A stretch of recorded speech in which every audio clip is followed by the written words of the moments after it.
so there'll be a little bit of overlap with what we talked about yesterday, just to sort of set the scene and to kind of, for those of you that weren't there, so you kind of have some idea about the system we're talking about. So a couple of years ago, the sixth IPCC report came out, and this kind of very strong statement there about kind of evidence for effects of climate change. So, multiple lines of evidence make it likely that observed changes in the phenology of terrestrial species can be attributed to climate change. And using the sort of technical language that those reports use, this is an effect that they assign very high confidence in, which I think is about as strong evidence as you can get. And the reason for that is that we have a vast number of examples of species which have undergone temporal change that's correlated with change in the climate from terrestrial systems, so well over 4,000 species from that review. So, you could pick your kind of favorite sort of phenotype or taxon. You probably find an example of this there. So, flowering of trees, insect emergence times, or bird reproduction, which is really the system that I've been particularly drawn to work on. So, very strong evidence of these effects in these kinds of systems.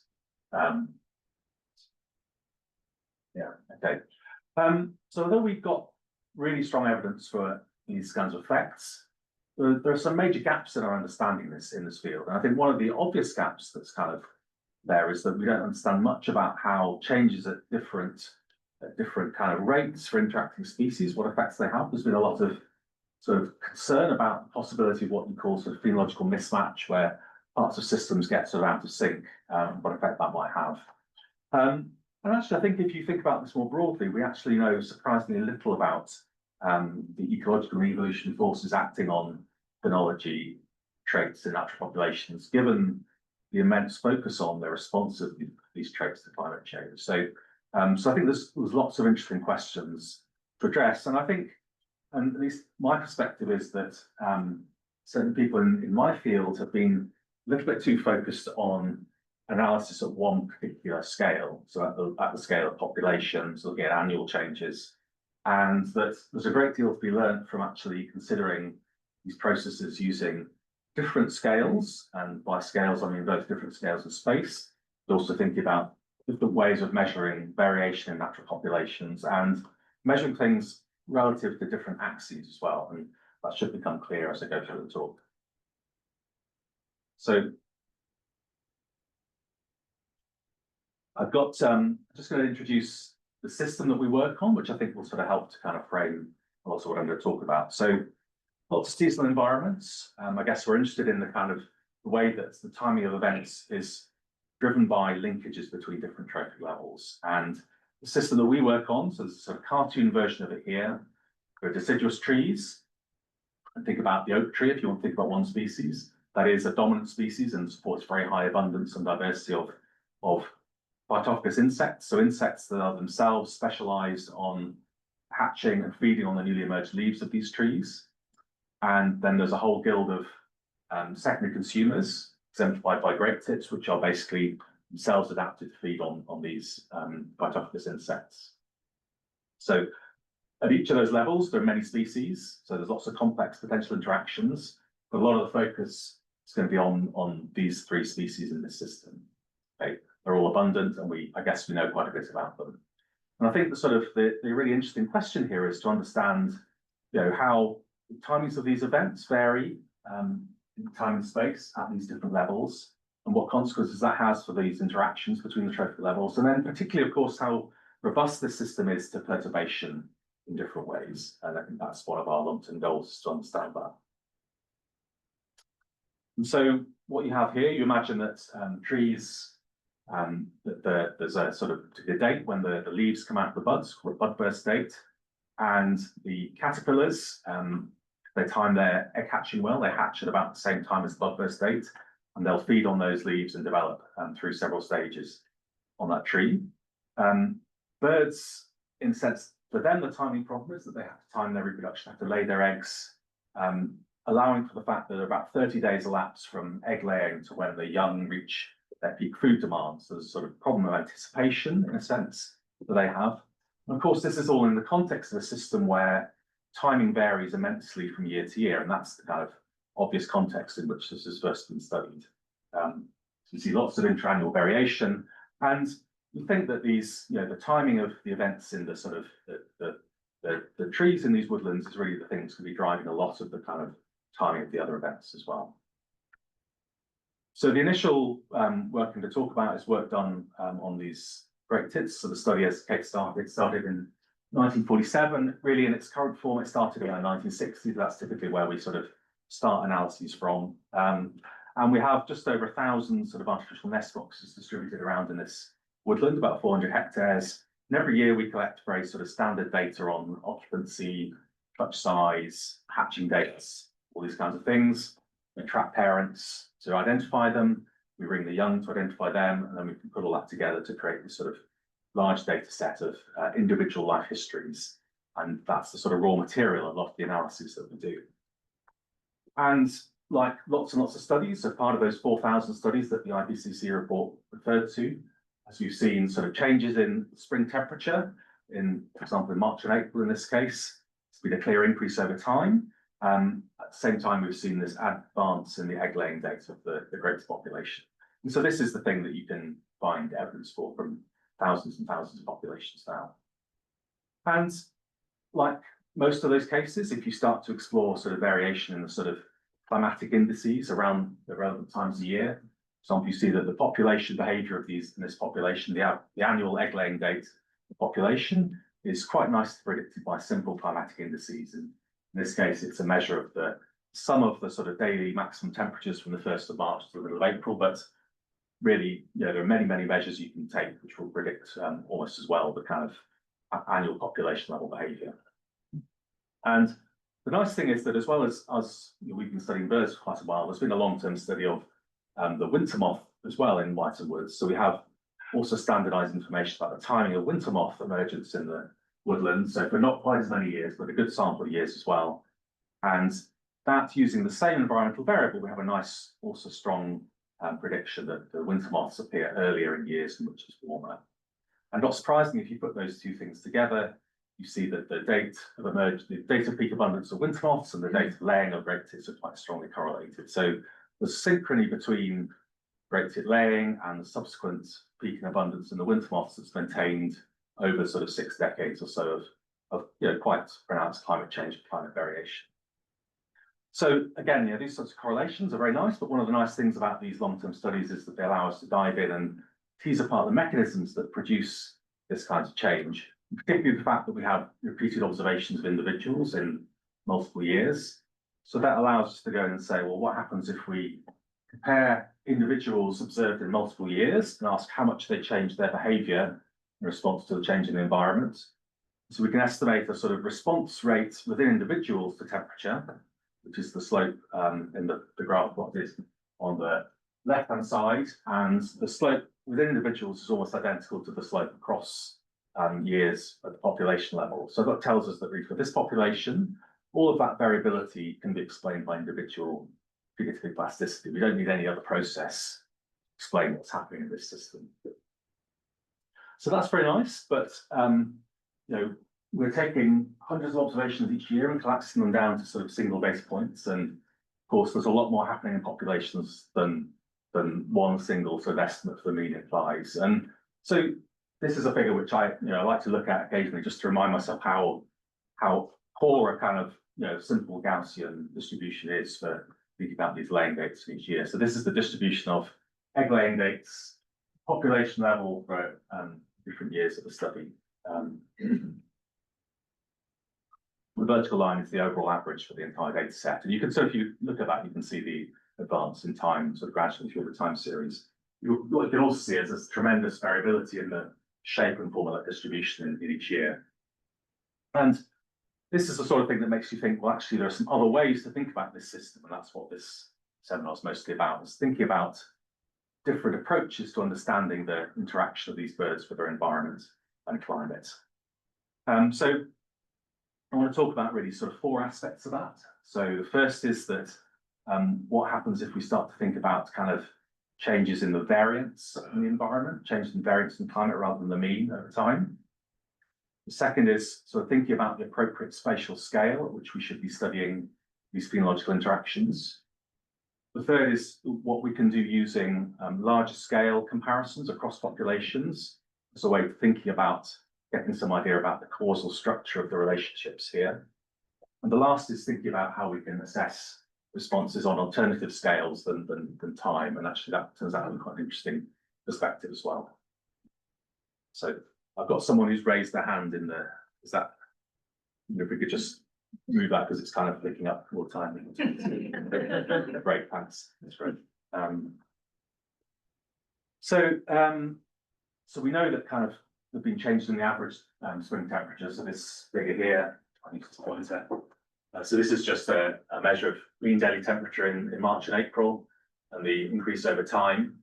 But what you might actually be able to see there is that not only has there been an increase in the average, but actually this time series has become more variable over time.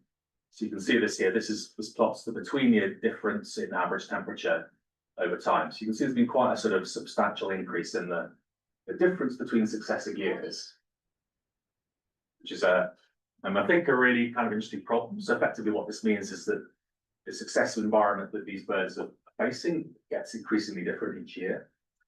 And that as a problem for adaptation is a really interesting question, actually one which we are still trying to work out what we do with that. So I'm not going to talk about that today. The other thing we can also think about is the potential that there's increased variability within years as well. So most climate models predict that we should be seeing increased changes in the variance in the climate over time. And we should see more and more sort of extreme events within populations. And so we've kind of, that's the sort of bit of climate variability that we've chosen to focus on initially in this study. And so what we're doing here is we're defining extreme climatic event just based on the annual time series of temperature within this period of the first event of June, which is when these birds are reproductively active. So could you turn on the microphone for lecture caption? I have no idea, sorry. Oh, you don't know how? No, I don't know. Yeah. We'll do it. Okay. Put that up.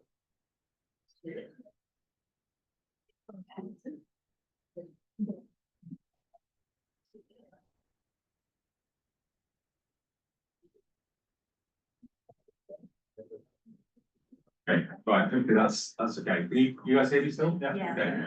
Right, sorry.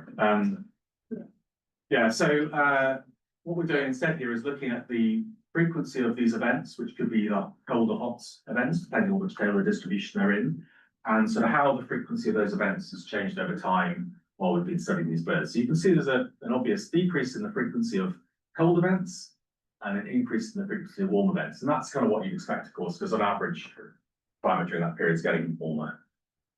So what we want to do, though, is to ask how do those events actually affect the reproductive success of birds. So we've analysed the sort of success of birds at different reproductive stages. So we've got birds during, I'll stand over here, I think. So we've got birds here, the probability that they fledge at least one chick in the nest as a function of the number of cold extreme events they're exposed to, proportion of chicks that they fledge as a proportion of cold extreme events. And this is in the period between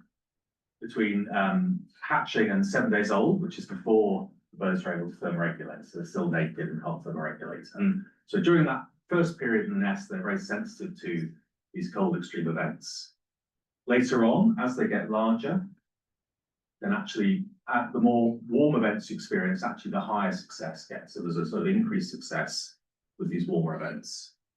And so what you're seeing is different effects of these extreme events depending on reproductive stage.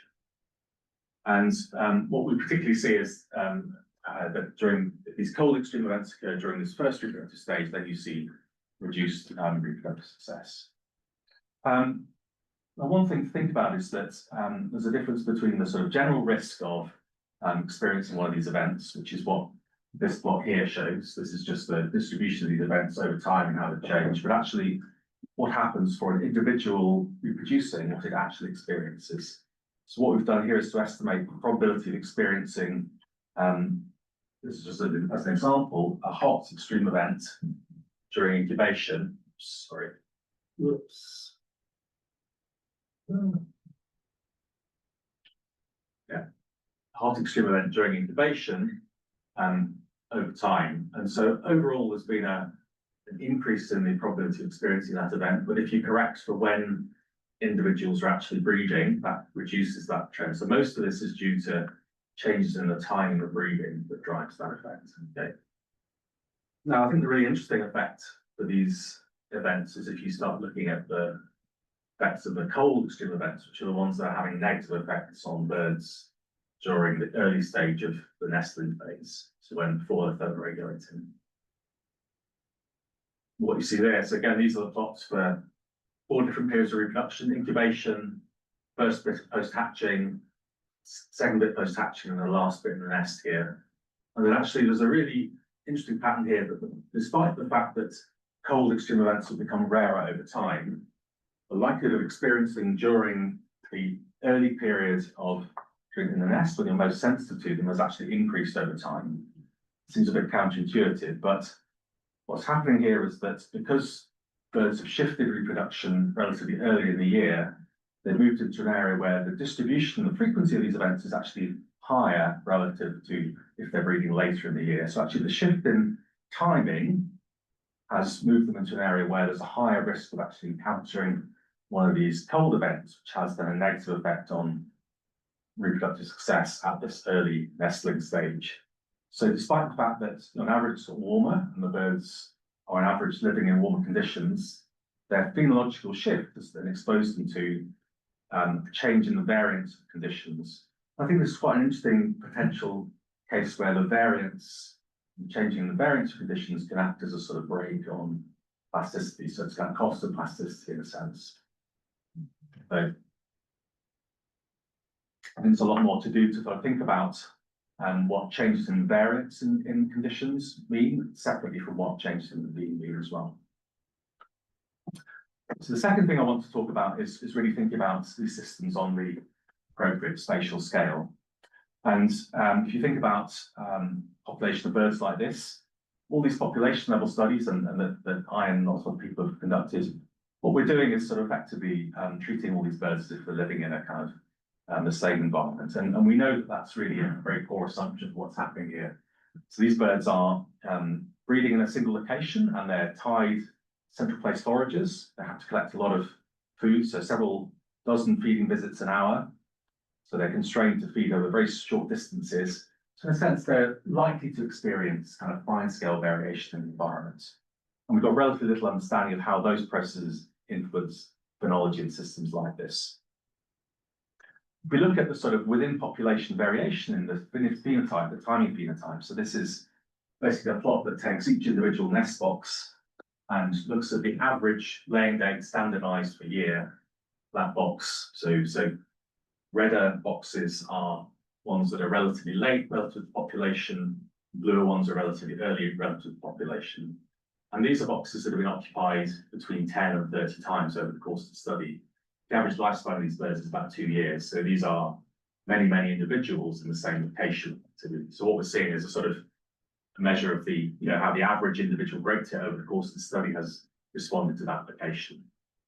And you can analyze this using, for example, you look at the Mantell correlation. There's some spatial structure there, points closer in space tends to be more similar, but actually the spatial structure is rather complex. So there are sort of areas where there's kind of relatively clear structure and others where there's much finer scale structure as well. So there's sort of variation within the population, and not only in variation in the kind of mean phenotype, but also if we estimate the rate of change in laying over time at each point in space, there's also variability in the rate of change. So this plot here is again at the box level. It's asking how the laying date for birds using that box has changed relative to the over time, with population mean rate being the sort of yellowish values at about 0.25. So about 0.25 days per year is the average rate of change in the population. You can see that again spatially there's lots of variation in this rate of change here. Okay, so some areas where population is advancing much faster and other areas where it's advancing much slower. And we've looked at various variables to try and see whether we can explain this variation within the population in the rate of change in phenology in space. And the only thing that's really come out as a tall or strong predictor is measure of the sort of relative health of oak trees in the population. So oak trees in much of Western Europe are affected by sort of chronic dieback, which is kind of slowly killing off branches. And if we had the entire oak population in the woodland had been scored for this oak dieback, and actually there's a relatively, at least a moderate correlation between the extent of oak dieback and the extent to which great tits breeding over time are advancing faster or slower than the population average. So in areas where oak dieback is strong, which tend to be these areas up here, these are the areas where we see the kind of slowest responses to the rate. So we haven't been able to yet to go further than this, try and work out why it is that there might be a correlation between oak health and the population response to climate change in these birds, but hints at sort of quite interesting sort of small scale spatial effects on the rates of change. So why should there be these kinds of links between birds and oak trees at these small scales? Well, I think the obvious possibility is that this can be linked to the timing of the food supply, and a graduate student, Amy Hinks, did some quite nice work on this a few years back, where she studied a sample of oak trees within Wytham, 117 oak trees, and went out and also collected data on standardized timing of caterpillars under individual trees. So she scored individual oak trees, and if you do this, what you see is there's lots and lots of variation between trees in their budburst state. So trees that are close together, for example, these two here, can differ quite markedly in the date in which leaves emerge, and we can see sometimes up to two weeks difference between trees that are really adjacent to each other.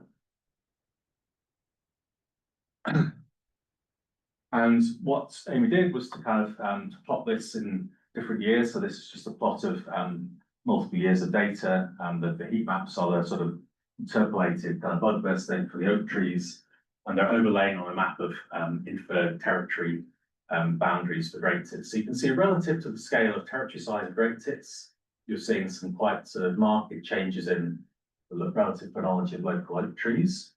And also, if you compare the 2 years, you can see that spatial pattern is very persistent between years. So there's very strong consistency over time in this local phenological landscape.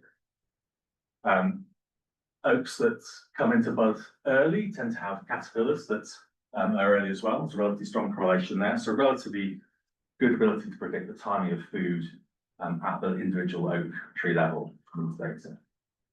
And so what Amy did was just to fit a series of models that assume different summarize variation in the oak phenology at different scales, and ask how well that explained variation in the timing of the birds that were breeding near to them. And in a sense, these models are all kind of partly correlated with each other, so it's kind of hard to say quite which is the best model, but basically the bottom line for this analysis is that the best supported models tend to contain measures of oak phenology that are defined very locally relative to the individual nest box. And I think you can sort of convince yourself that if you look at the average great tit laying date map for this region of Wytham, that you can see the sort of correlation between timing of tits and oak trees. This is just 1 year. Great trees, but remember this is a very consistent pattern over time as well. Okay, so we see this kind of spatial matching between the trees and the birds. So why should we see this spatial matching? And one possibility is what the birds are doing is that they're timing their reproduction optimally to match local conditions. And we thought that we could use the long-term data that we have to kind of test whether local timing really is optimized relative to local conditions, and that we could use again the fact that we've got repeated observations at the site level to do this. So what we did for the data was to basically partition the data into two halves. So we have for each individual nest box, we can estimate the mean breeding date for that box. And so if there's any kind of covariance between things like the average properties of application and the females breeding there and so on, that those will show up in sort of date fitness effects at the level of between nest boxes. And then the deviation from that mean is a test of how much matching that local mean actually matters in terms of your success. So just to explain that, so imagine we have an individual nest box that's been used lots and lots of times. We've got data on when those birds bred. You can look at how far each individual breeding attempt is from the overall average for that nest box. So oops. This is just one example. This is one box brought up 71, happened to have had 21 breeding attempts in it. And these are just the number of nestlings that were fledged for each of those breeding attempts. And we fitted quadratic function to that was significant sort of stabilizing selection at that individual nest box, and the peak success is just a little bit above, slightly above 0 for the average score. So we can do that for all of the boxes for which we've got multiple observations. So there's about 500 or so sites where we got 15 or more observations at the site. And so what we're seeing here is a measure of, this is one measure of, this is the likelihood of breeding successfully. It's a function about deviation. And you can see here again, so there's a clear sort of quadratic effect with a peak pretty close to 0 for this measure of success. And actually that's true for 3 other measures of reproductive success for great tits that are measured at the local level. So, for example, the number of offspring that are fledged, portion of eggs that are laid that are fledged is some measure of reproductive efficiency. The mean fledging mass of the brood, we know that fledging mass predicts subsequent survival of these birds, so it's sort of a measure of offspring quality as well. So in all cases, we have this strong sort of stabilizing selection on the deviation from the nest box mean, and with a success maximized at close to a deviation of 0. So in some ways, this is sort of suggests quite clearly that there's an optimum for each individual location, at least measured in this way. We can compare those data to what happens if we look at the boxes, that individual box's deviation from the population mean. Okay, so the same analysis here. And we see a different pattern there. So weaker stabilizing selection and more tendencies for sort of directional selection, and the maximum being at more negative values. If you combine those two things together, in all 4 cases, you can see that the sort of stabilizing selection is stronger at the kind of within box variation than the between box level. So that sort of implies to me that there's stronger selection on getting the right timing locally in space than across space. So how do we interpret that? So all of those 4 measures of fitness are based on what happens while those nestlings are in the nest, so when the parents are foraging close to the nest, gathering food for them. So they're things that should be very sensitive to what's happening very, very locally. Okay. Things get rather different if we then switch to a subsequent measure of success, which is the likelihood of recruiting to the breeding population in the next year. So if we do that, we look both for the deviation from the nest box mean, deviation of the box from the population average, and then the 2 together, you can see that that looks quite different. There's much clearer evidence for a sort of directional selection on that measure of success. And so what we have here is a fitness component where this is occurring after individuals have dispersed away from their native site. Presumably there is some sort of competition over who's going to be successful over the autumn and winter to make it through to the breeding population the next year. It might be what we're seeing here as a competitive advantage to being born early, for example, in likelihood of establishing a territory, that sort of thing. And I think this is kind of interesting because what it suggests is that for some life history stages, selection favours sort of optimizing your timing relative to very local conditions, but at other life history stages, favours timing relative to other individuals in the population. So in a sense, there's a conflict between the way selection operates depending on the scale in which you measure it in relation to timing. Okay. So the third thing I wanted to talk about was about how we could use sort of larger scale data to say something about kind of causal effects in these kinds of systems. And this is a kind of, I guess, a challenge for us. So I've shown you data where there's a correlation between the behavior of the birds in relation to temperature, and other data where there's a correlation between the bird's behavior and the phenological vegetation. But which is actually driving these effects? Is it that the birds are responding to abiotic cues like temperature, or is it biotic cues for some phenology of plants or trophic levels? And the problem with a system like this is that it's quite difficult to disentangle those two using the kind of data we have. And this is some recent work started by an incoming PhD student, Celestine Adelmans. So it's hard to do experiments in this system. So there's a little bit of aviary work that suggests that certainly the birds are responsive to temperature, but whether you can really test these things effectively in an aviary or not, I'm not sure. it's very hard, for example, to measure climatic data at sufficiently small scale to use that within population level. So what Celestine and I thought we could do was to try to look at the sort of structural relationships between what the birds get up to and climate and tree phenology at a much larger scale. And this makes use of a very nice collaboration between people like me who study these kinds of birds. It's recently been set up called Spy Birds Network, which is a sort of framework for collaborative analysis of these long-term population studies. And so if you're interested in this, you can look at their database. Will give you information about which people have signed up to this agreement, where you can potentially use data on species like blue tits, great tits, pied flycatchers, lots of other species as well, to address kind of multi-population questions about what's driving effects in natural systems.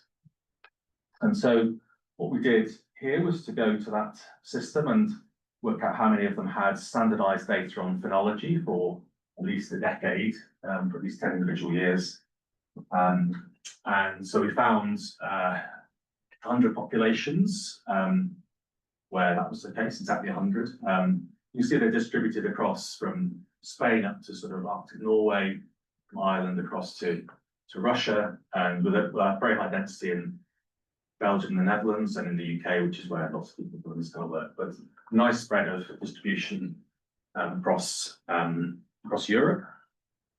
And as well as that, so Celestine took some took satellite data to kind of get some measure of plant phenology. So this is from sort of MODIS data, which is sampling every 8 days. It gives you a measure of NDVI, so you can get a measure of kind of standardized green up from that extract standardized measures of annual phenology. You can see that the kind of pixel size here is pretty large, so you can only do this for relatively large sort of patches of habitat, but you can, so this is Wytham Woods here, extract from that each year a standardized measure of green up and average that for that location. And then she also took some data on sort of climate and other variables from standardized data sets. And so she fitted kind of those data for each individual population. She fitted a sort of structural equation model to those data. So the 4 models here. And basically, we know that there's a causal relationship between climate and tree phenology because this has been established experimentally in loads of systems. We know if you increase temperature, trees come to leaf early. So all the models had that as a kind of a fixed relationship. Model 1 was, in a sense, a kind of a bit of a sort of null model saying that bird breeding will be independent of climate and tree phenology. Model 2 says bird breeding is only causally affected by climate, and even though climate affects tree phenology, there's no effect on bird breeding phenology. Model 3 says the only effect of climate on bird timing is through a causal pathway via tree phenology. And Model 4 has direct causal effects via both tree phenology and temperature itself. So we fitted all of those models to each population of these 3 species of birds. So as I should have explained the birds, so as well as great tits, we use blue tits, which are ecologically pretty similar. And then we use the pied flycatcher, which is a migrant species, but also feeds on the same kind of herbivorous caterpillars as the tits do. And so each of the dots here on the maps shows population and which model was best fitted to that population. So the blue tits, you can see that the majority of the models, which is model 3, came out as the best fit to the data. Just one population in Spain was different. Great tits, very similar pattern. So again, actually the same Spanish population as the adaptation. Again, most populations model 3 fitted better. And pied flycatcher, again, most populations model 3 fitted better for these. Actually, it looks like there are only 2 populations that fit model 4, but actually there's 7 populations hidden here. This is a load of studies that are close together that all fitted that. So basically, the bottom line from that analysis was that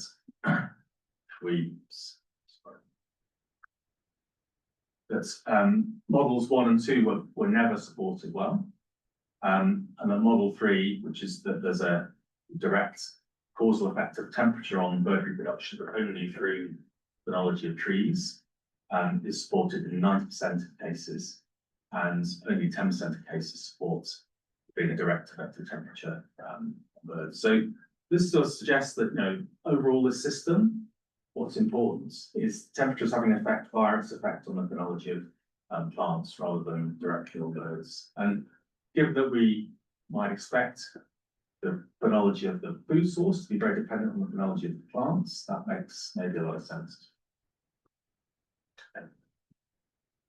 Right. So the last thing I want to talk about to close is just to talk about how we can actually also think about these birds' responses to the environment on scales, sort of alternative scales than time, which is, I guess, what we've done a lot of. So just going back to our kind of climate change effects at the species level.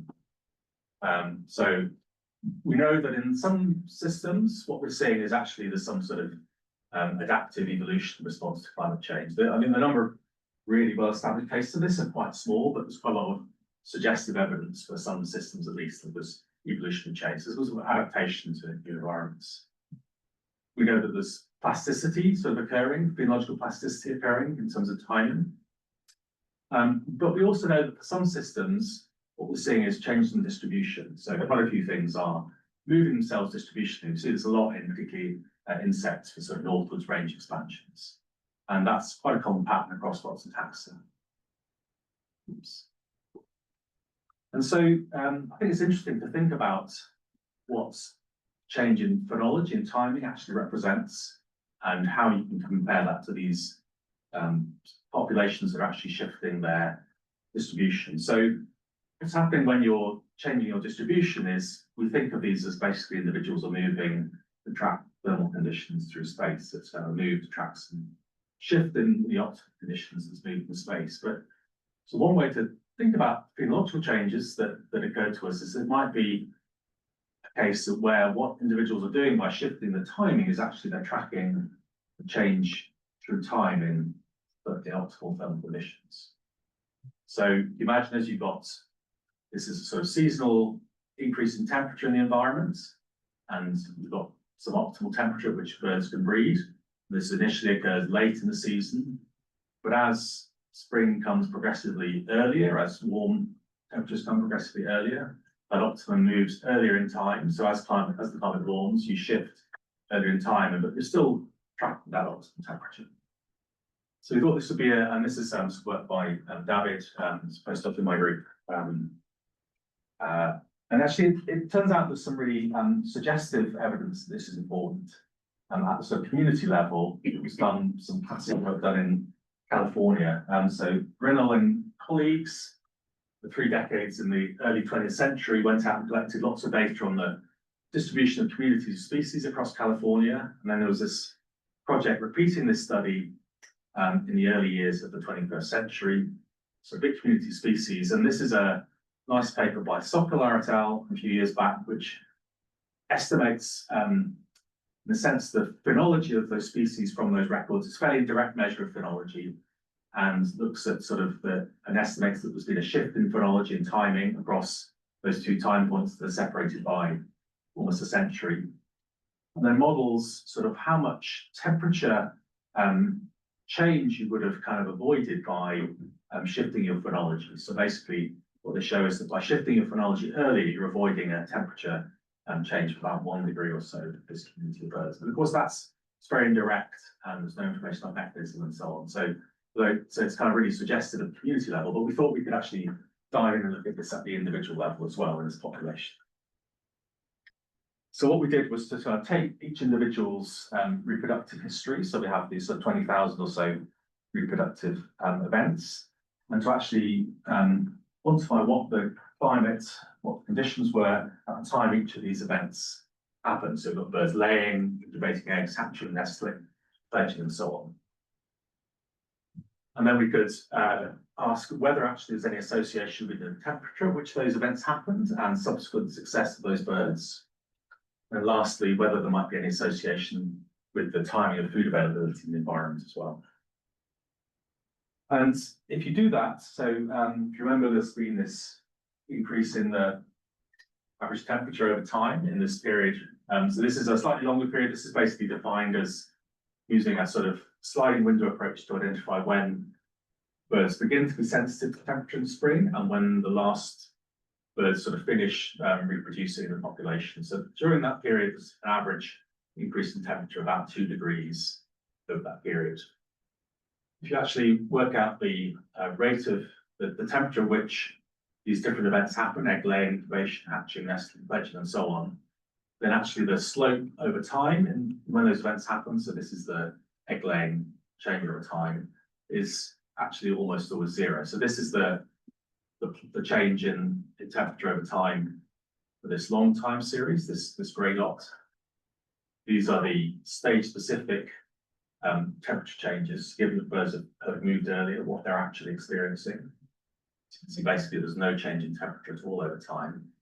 But of course, one problem here is that we're comparing rate of change in temperature over a long time period versus what are actually quite short time periods, egg laying and so on.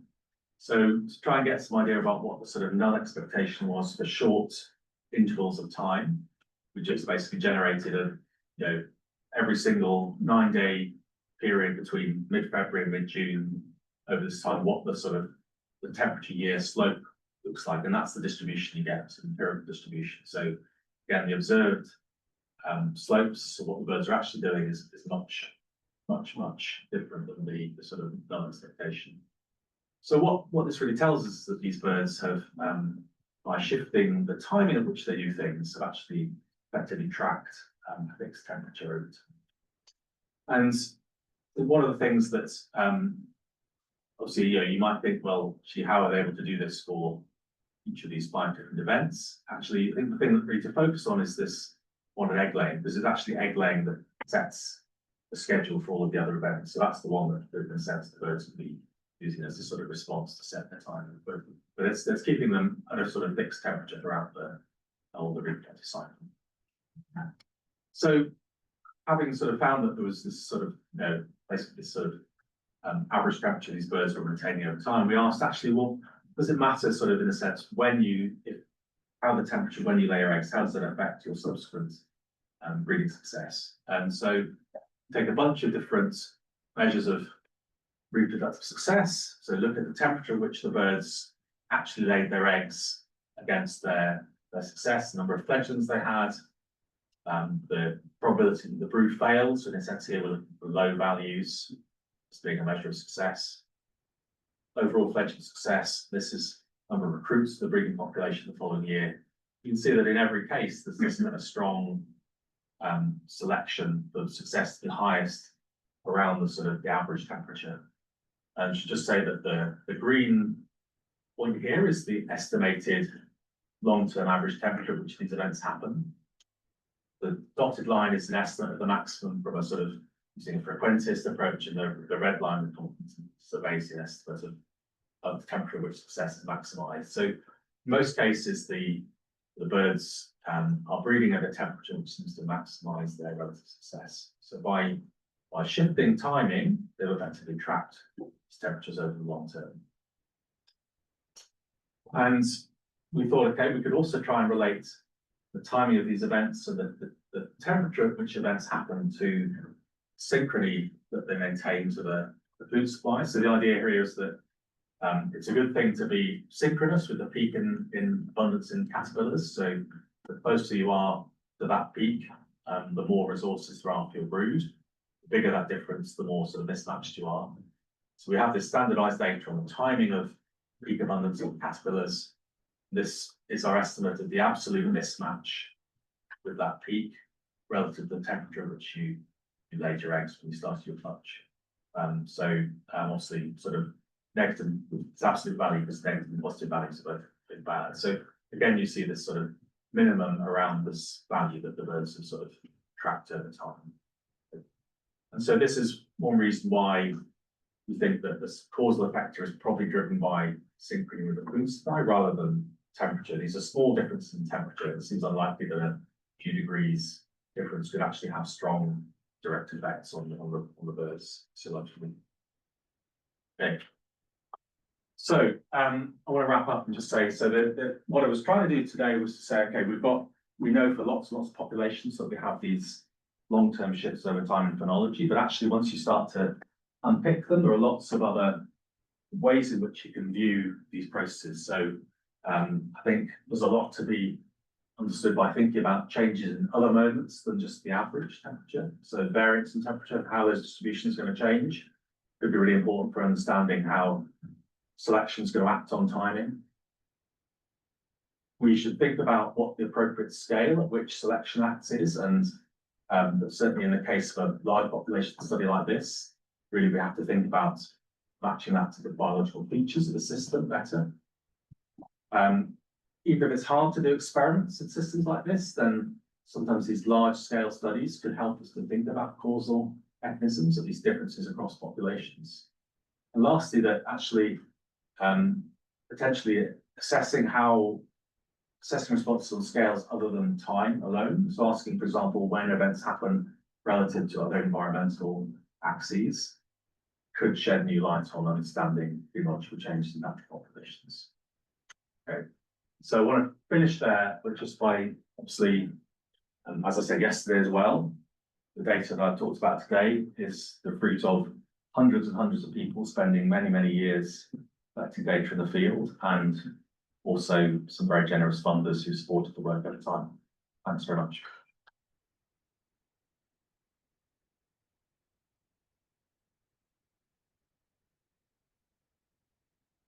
Great, you have time for questions?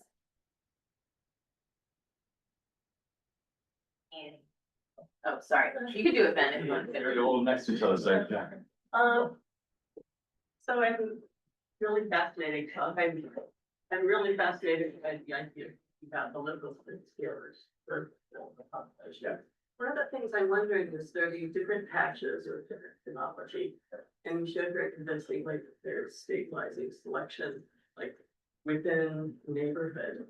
What I'm curious about is, are there good neighborhoods and bad neighborhoods? Right, so Yeah. maybe you've got the best possible phenotype for that neighborhood that might be there. Yeah, so to be honest, that's something we've not done very much work on, is the question about how non-random the distribution of individuals is across different patches at a local scale. And I think it's a really interesting question, is there some degree of non-random sort of phenotype matching, for example, or something like that.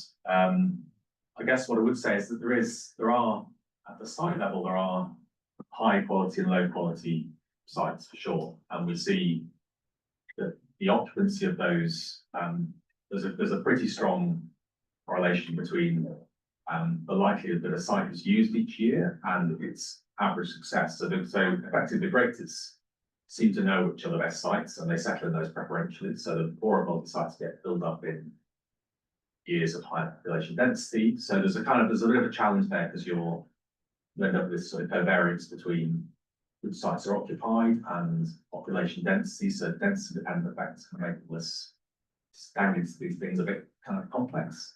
But for sure, I mean, I think there's a lot of interesting questions to ask about what determines how individuals go to certain places. Although what I would say is that the dispersal life history of these birds is that they move in their first autumn and settle, and then they are very unlikely to move again. So there's very little evidence that they're redistributing themselves as adults to exploit better sites that become available. It seems to be a kind of tremendous advantage to residents long term that you don't kind of give up. So there's very little post juvenile dispersal as an adult hardly happens at all. So only over a few tens of meters.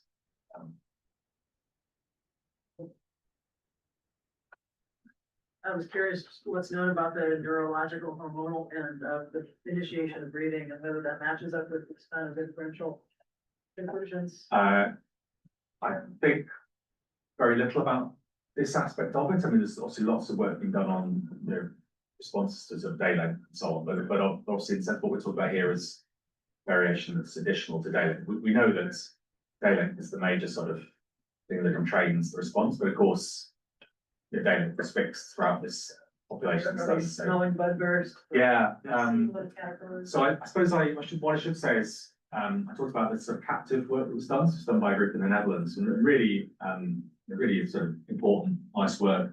So what they were able to show is that you can get birds in captivity to lay earlier if you increase temperature in their aviaries, but they did try the experiment of putting, basically fresh green branches in the aviaries and got no response. But I'm just a bit skeptical about how effective that is as an experimental model for what's happening in a system like this. I mean, it's there's so many things you can't replicate.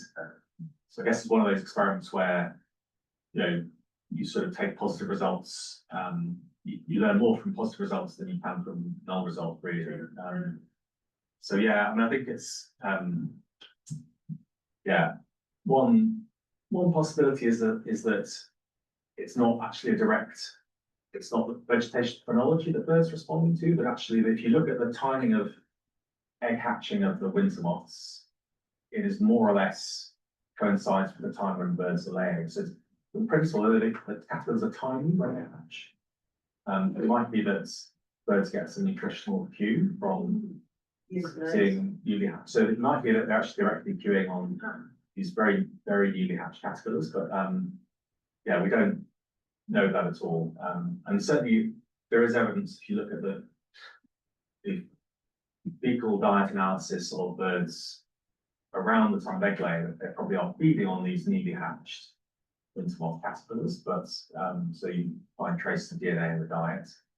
Whether that's a kind of causal factor, I mean, it's a kind of as you can imagine, it's kind of hard to see quite how you experimentally handle some of these things. Eating the tiny caterpillars. Eating the tiny caterpillars? Yeah, I mean they're so small. I can tell you, we're doing some work on them, and it's quite a job actually to wrangle these little things. There's so many people doing this at a time. Insect ecologist.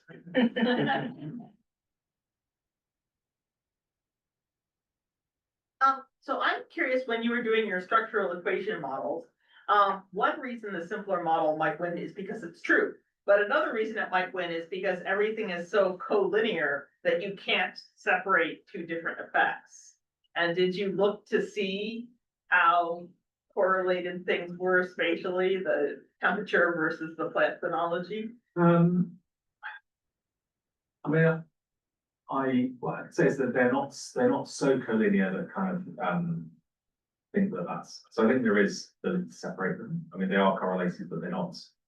I'd be happy to go away and look at the details of those models to tell you whether but I think we have the ability to separate those to some extent at least. And, I mean, they're sort of that's mine. I was especially curious with the same site that kept popping out. Yeah. That's happening. I was like, maybe that's the site where they're not swish shift. Yeah, sure. Yeah. I was just wondering, what is the part about this conflict that you find the most interesting or significant about your defense? What do I find most interesting and what's most significant? Those might be different. I don't know. So I guess, well, a thing that I suppose I found most interesting recently is, so though we've been measuring response to these birds using calendar dates for a long time, never really occurred to us to think, well, actually, could we express it on a different scale? So ask, what's the temperature at which events happen? And then that you get a very different sort of impression from then. Actually, this has been stable over time rather than changing. And so that for me is one of those things that seems really obvious when you kind of do that it would be the case. But it hadn't occurred to us for a long time. And so I suppose that was a kind of surprising result. And as I say, there is some evidence from some other systems, like this community study of Californian birds, that might be kind of quite a common way to view it. And in fact, I know that Monty in the audience here has some evidence related to this as well. So so this may be a kind of common pattern for this. It's just that we've not thought hard enough about our system before. But that was a real kind of one of those moments where it was like, wow, that's kind of a sort of different way of viewing things. Take one final one. I was interested in how you show that you're stabilizing selection at the nest level, but it looks like directional selection when you're looking at the colonization, I was wondering, is that because earlier birds are from bigger eggs, they were the first eggs, or what? How is that being driven? Yeah, well, so short answer is don't know. I mean, I think there is a sort of, it's a very common pattern that being early is an advantage in establishment, and whether that, so you can imagine this is to do with, you're just sooner to kind of start settling in places, so there's just a simple timing advantage like that. It might also be actually that this is a slightly biased pattern, so one thing I would say is, once you start looking at recruitment, birds are dispersed, so you can't control the fact that some birds disperse outside your population. This isn't a closed population, immigration as well. And some of the data sort of hints at the fact that that birds are more likely to disperse out if they're born late in the population. So in fact, this might be a sort of biased picture of just local recruitment, and actually would be counteracted by immigrants maybe being later born individuals elsewhere. I mean, but that's a very hard thing to actually get at empirically. But mechanistically, what happens, I don't know. I mean, I think the really interesting thing is that, in a sense, is what is the bird's optimal decision around timing? In the sense, it can measure, it can assess its local environment, but it doesn't really know whether it is late or early relative to all of the individuals that its offspring might be competing with. A very easy way to measure that.